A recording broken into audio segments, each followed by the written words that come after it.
Today we are going to do our third lesson in the ionic covalent bonding unit. We are going to write structural formulas and dot formulas like we did yesterday, but for covalently bonded molecules. We're going to identify the shared and unshared electrons, and we're going to explain the difference between single, double, and triple bonds. Okay, so the covalent bonding, yesterday we talked about ionic bonding where a metal and a nonmetal combined to form a molecule. The metals would donate the electrons to the nonmetals to become stable, and they both become isoelectronic with noble gases. Well, in this case, covalent bonding, it's just nonmetals bonding, and they are sharing electrons with each other to also become isoelectronic with a noble gas. So here are the properties of molecular compounds, also called covalently bonded compounds. You'll see the test go back and forth between the naming of the two. It's basically the opposite of ionic compounds. So ionic compounds had strong bonds. Covalent compounds have weak bonds. Ionic compounds had high melting points and boiling points, and covalent bonds have low melting points. And ionic bonds were always solid at room temperature, so they were all crystals. Ionic bonds were all crystals like this, whereas covalent bonds, they could be crystals, they could be liquid, or they could be gas, like oxygen. And they do not conduct electricity in any state. So these don't conduct electricity in their solid state, but if you were to pour water in it and make them aqueous, they would. The covalently bonded compounds, they don't conduct in any state, even if you dissolve it in water. Okay, so the molecular compounds, so we don't reduce molecular compounds. So if you'll notice on the PowerPoint, it says C6H12O6. The molecular formula is that. We don't reduce it like we do with the ionic bonds. Okay, and here's just some periodic trend things you should notice. So the number of valence electrons, so for example hydrogen, and we're just saying hydrogen because it's not a metal, but it is a part of the covalent bonds because it's a non-metal, but it's still over here because it still only has one valence electron. So that's why we don't say group 1, we just say hydrogen because group 1 is made of metals except hydrogen, and we're only talking about hydrogen. They have one valence electron. Group 14, that's 13, 14. Group 14 has 4, group 15 has 5, and 16 has 6, and group 17 has 7, okay? Number of electrons short. So hydrogen needs one electron to fill its valence shell. So if you'll remember, hydrogen, okay, has one valence electron. Remember that first shell, all right?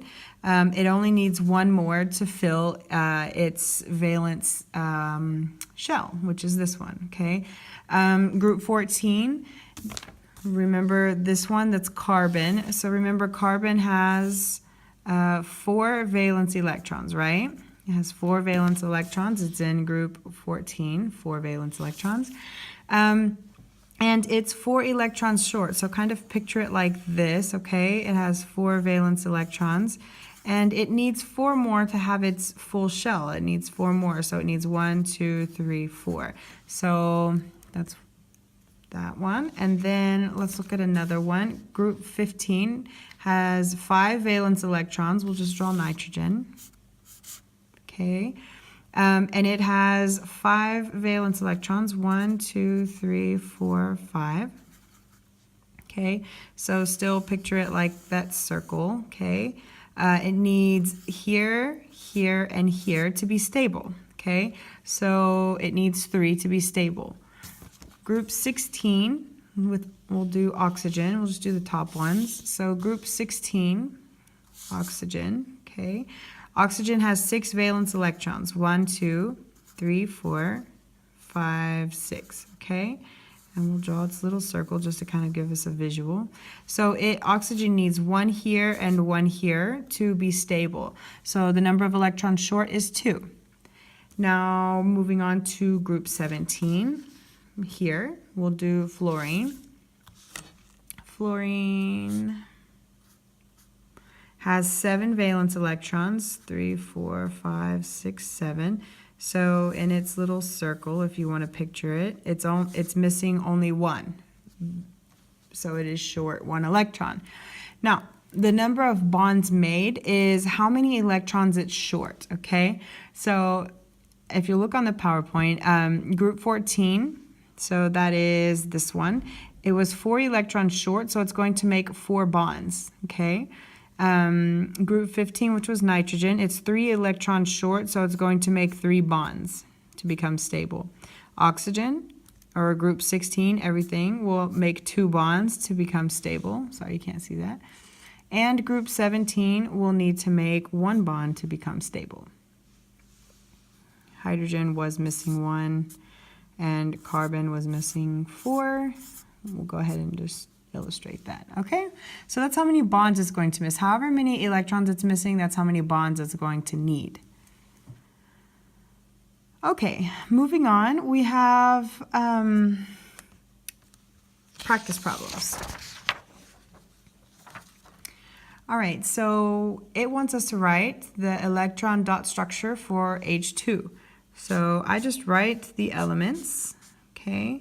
And then I like to write my electrons kind of towards each other so I can show what they're doing. So when you're showing covalent bonds, so remember ionic bonds, we had, I'll just draw it really small over here, sodium and chlorine, right? We had 7 electrons with chlorine and 1 electron with sodium, and we actually, let me take something out. Okay, so we actually circled and drew an arrow where the electron was going. In this case, since we're sharing the electrons, we're going to just circle them both. So that indicates a bond. So this is our work shown. And then, so the actual molecule that we would draw in Lewis dot structure form would just be a line. A line represents a single bond. All right, so moving on to oxygen. So oxygen, O, okay, it says O2. I don't know if you want me to write that, O2. So we have 2 oxygens. So I like oxygen on the periodic table has 6 valence electrons. 1, 2, 3, 4, 5, 6. 1, 2, 3, 4, 5, 6. So you'll just draw the circles around electrons that are unpaired, okay, unpaired electrons. So there's going to be 1, 2 bonds between the 2 oxygens. And so 2 bonds between the 2 oxygens, but you can't forget these 2 pairs. These are called lone pairs of electrons, lone pairs, okay? And then they tend to repel each other from, so they're not just going to stay at the top and on the right, and then you have 2 bonds and nothing down here. They're actually going to kind of move a little bit to the side, and these will kind of move here so that they're kind of distributed evenly. Think of it as like, obviously they're not magnetic, right? We've already discussed this, and even though I keep bringing it up as I explain things, they repel each other. So they're going to be as far apart from each other as they possibly can. And same with these, okay? This is a lone pair. It's going to kind of go this way, and this will go this way, being repelled by the negative charge that's concentrated here in the middle, right here. This represents 4 electrons. So our electrons will look like that, and that's how you would draw O2. Okay.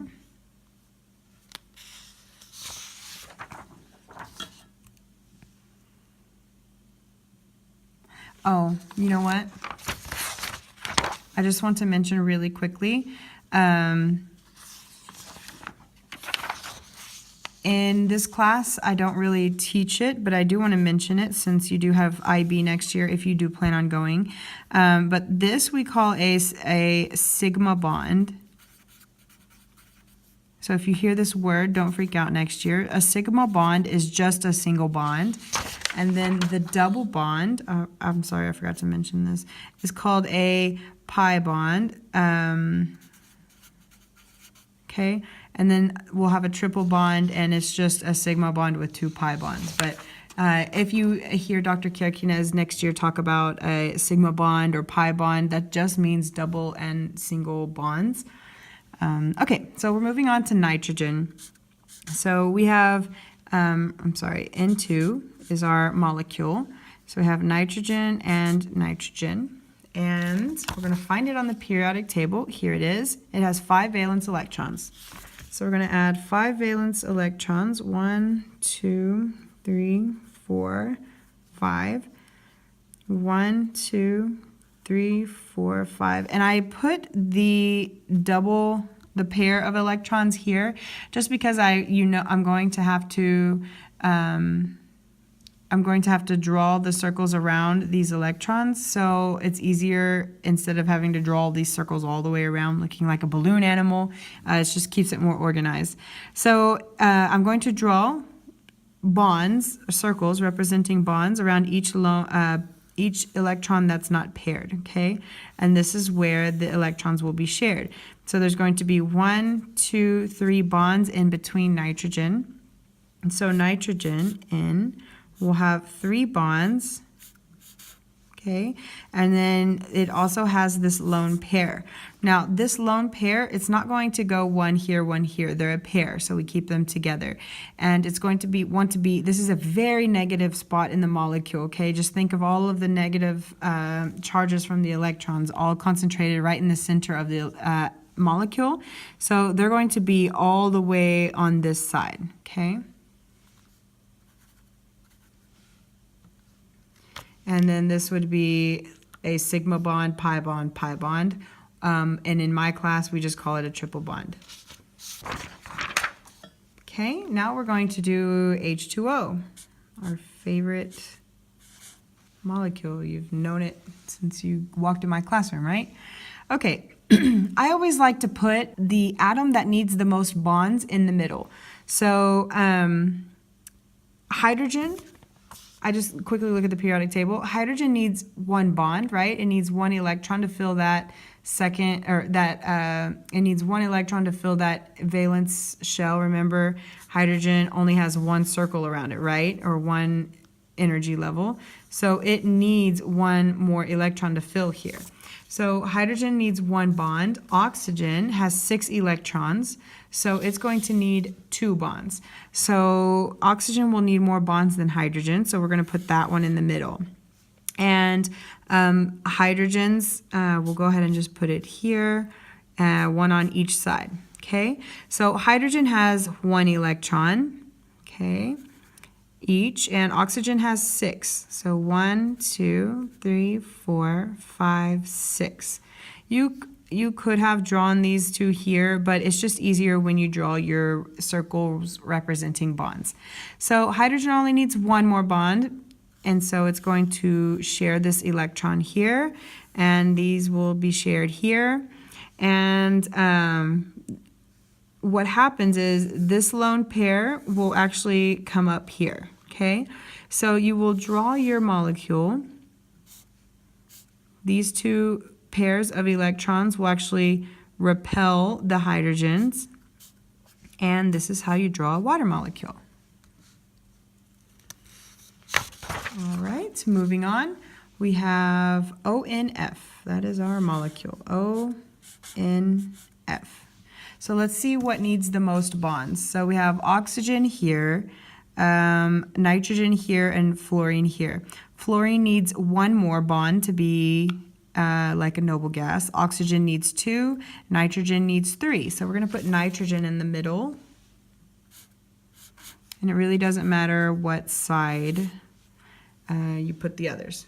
Okay, so we're going to draw our electron configuration, or not electron configuration, our Lewis dot structure. So the N has 5 electrons, so 1, 2, 3, 4, 5. Fluorine has 7, 1, 2, 3, 4, 5, 6, 7. Oxygen has 6, so 1, 2, 3, 4, 5, 6. Okay, so now we're going to draw our circles. So F needs only one bond, okay? It has one vacancy here. Oxygen, we'll draw a circle here, and we'll draw a circle here. So what happens is we have nitrogen, fluorine, oxygen, okay? We have 2 bonds between nitrogen and oxygen. We have 1 bond between nitrogen and fluorine, okay? And then fluorine's electrons will stay the same because they're evenly distributed. There's 2 here, 2 here, 2 here, 2 here, so we keep them all where they go. Nitrogen has 2, and oxygen will have, we'll just put the 2 here, okay? And we'll talk about what these will do to these two later when we do molecular geometry.